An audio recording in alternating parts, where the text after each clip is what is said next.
Welcome to today's video, where we dive into a peculiar problem that highlights an interesting observation in C++ programming. The problem we'll be exploring involves a small but curious heap allocation discrepancy between compiling a program with G++ versus GCC. Now, let's talk about the solution that sheds light on this intriguing C++ behavior. To resolve the extra heap allocation issue seen when compiling with G++, we can use a specific compilation command, g++ nodefaultlibs lc main.cpp. This command removes additional default libraries added by G++, resulting in a more streamlined compilation process. In the process of exploring the solution further, we can delve into the specifics of the libraries linked when compiling with default settings in C++. These libraries include ld linux x8664.so.2, lib.so.6, lic_s.so.1, lim.so.6, libst++.so.6, and linuxvidso.so.1.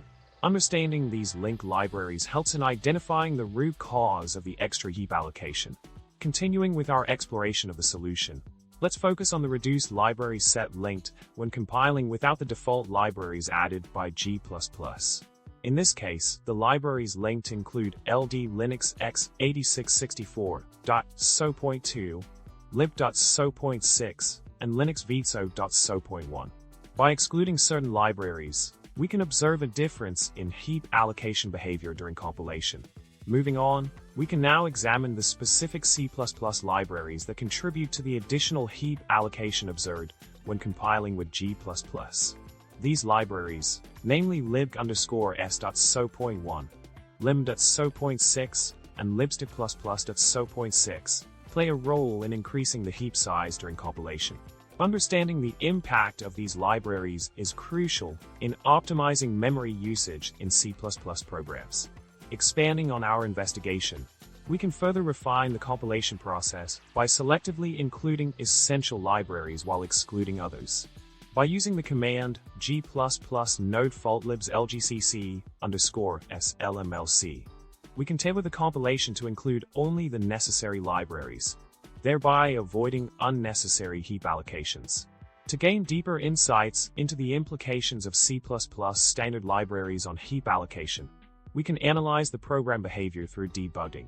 By utilizing GDB for debugging purposes and examining the construction and destruction of C++ objects, we can pinpoint the specific standard library components contributing to the observed heap allocation variations. In conclusion, the interplay between C++ standard libraries and heap allocation provides a fascinating glimpse into the intricacies of memory management in C++ programming. By understanding the nuances of library linking and compilation options, developers can optimize memory usage and streamline program performance. Thank you for watching, and remember to like, subscribe, and leave a witty comment below. It's been a heap of knowledge sharing today, pun intended.